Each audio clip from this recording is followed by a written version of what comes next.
Episode की शुरुआत मन्नत द्वारा कायनात से यह कहती से होती है कि उसे उससे कुछ शेयर करना है। गुलनाज कहती है कि ऑफिस में उनका पहला दिन है, उसने सुभान के साथ बहुत समय बिताया होगा। कायनात और गुलनाज उनकी कहानी सुनने के लिए उत्साहित हैं। मन्नत शिकायत करती है कि वे इबादत को सुभान की जिंदगी से अलग करने में उसकी मदद नहीं कर रहे हैं। वो उनसे पूछती है कि उसने इबादत को ऑफिस जाने से क्यों नहीं रोका। अगर उसने उसे रोका होता तो उसे यह सब सहना नहीं पड़ता। कायनात कहती है कि उसने उसे रोकने की कोशिश की थी। मन्नत कहती है कि उसने उन्हें रोकने की कोशिश नहीं की। गुलनाज और कायनात उस पर हंसती हैं। कायनात कहती है कि मन्नत ने उन्हें चुनौती दी थी कि वह इबादत को सुभान से अलग कर सकती है, वो सब कुछ अकेले कर सकती है। आज क्या हुआ, वो उनके खिलाफ कुछ नहीं कर सकती, उसे वहां अपमान का सामना करना पड़ा।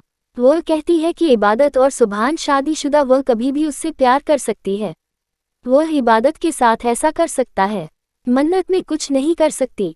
कायनात मन्नत से अपनी संभावना स्वीकार करने के लिए कहती है। वह गुलनाज से शिकायत करती है कि उसने उसे बागिन बताया था, वो बागिन नहीं है, वो कुछ नहीं कर सकती। मन्नत पढ़ना है कि सुभान उसका है, वह इबादत को उससे अलग कर देगा। उसे वह सब कुछ मिला जो उसे बचपन से पसंद था, वह अपने सुभान को भी वापस ले जाएगी। वह उनसे अपने कमरे से जाने की मांग करती है। कायनात कहती है कि तब उसकी मदद नहीं मांगनी चाहिए। मन्नत उन पर हमला करने के लिए फूल बनती है। गुलनाज कायनात को वहां से ले जाती है। हमीदा को वहां देखकर मन्नत चौंकाती है, वह चिंतित हो जाती है। हमीदा उससे पूछती है कि क्या वह कायनात या गुलनाज पर हमला करने जा रही है। हमीदा उससे कहती है कि उसने गलत रास्ता चुना है। वह उसे अपनी बहन के जीवन में कोई समस्या न पैदा करने की सलाह देती है, वह उसे नहीं छोड़ेगी। मन्नत ने उसके कंधे को छील दिया। मन्नत उससे कहती है कि सुभान उससे प्यार करता। हमीदा मन्नत से कहती है कि उसने अपने भाग्य को अपने हाथों से रागा, उसने सुभान को मंडप में छोड़ दिया, उसने अपनी जिंदगी में सब कुछ बर्बाद कर दिया। सुभान की शादी अब इबादत से हो चुकी है, उसे अपने जीवन में कोई समस्या पैदा नहीं करनी चाहिए। इबादत ने सुभान को उससे नहीं छीना, उसने उसे छोड़ दिया। वह उस स्थिति को सुधारने की सलाह देती है। हमीदा उसे चेतावनी देती है कि वह सभी से प्यार करना चाहती है, वह उन्हें सजाना भी जाना है। वह वहां से चली जाती है। बाद में सुभान बिस्तर पर लेटा जाता है, उसे बिस्तर पर इबादत की ब्रा मिलती है। उसने शिकायत की है कि उसने उसे प्रभावित करने के लिए बिस्तर पर रख दिया। इबादत ने इससे इनकार कर दिया। वह कहती है कि वह इसे भूल गई।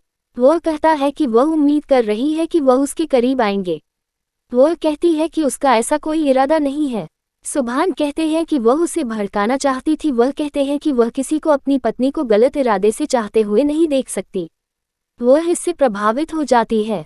उसने उसे धन्यवाद दिया। उनके बीच एक प्यारी बहस होती है और वे सो जाते हैं। सुभान ने नोटिस किया कि चांद की रोशनी इबादत को परेशान कर रही है। उसने विंडो बंद कर दी। वह उठती है और उसे चिढ़ाती है। उसने वहां की स्थिति को स्वीकार कर लिया और चुप हो गया। अगले दिन दुआ ने हाफिज के सामने सुभान की प्रशंसा की। हमीदा का सुझाव है कि मन्नत इबादत को सुभान से अलग करने की कोशिश कर रही है। यह सुनना और सोचना है कि वह कुछ ऐसा करने जा रही है जिसकी वे कल्पना भी नहीं कर सकते। वह निगार के साथ अपनी योजना साझा करती है।